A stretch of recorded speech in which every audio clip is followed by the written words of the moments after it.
I think everybody should have internet on their bus. It proved like I can do like Alex, IXL, work on my projects and stuff.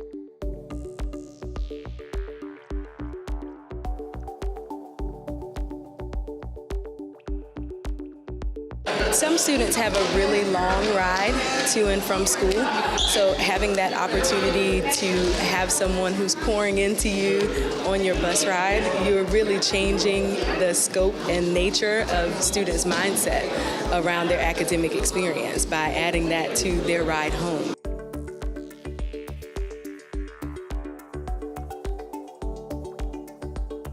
If you think about being on the bus for an hour and a half a day each way, that's 15 hours a week that you're spending time on the bus.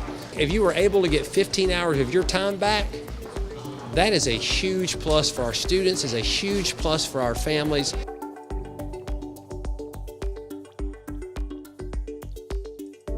It felt better because sometimes like my grades kind of flop, but then like when I feel like when I have Miss Haroff on the bus, it feels like more comforting to feel like I can achieve more.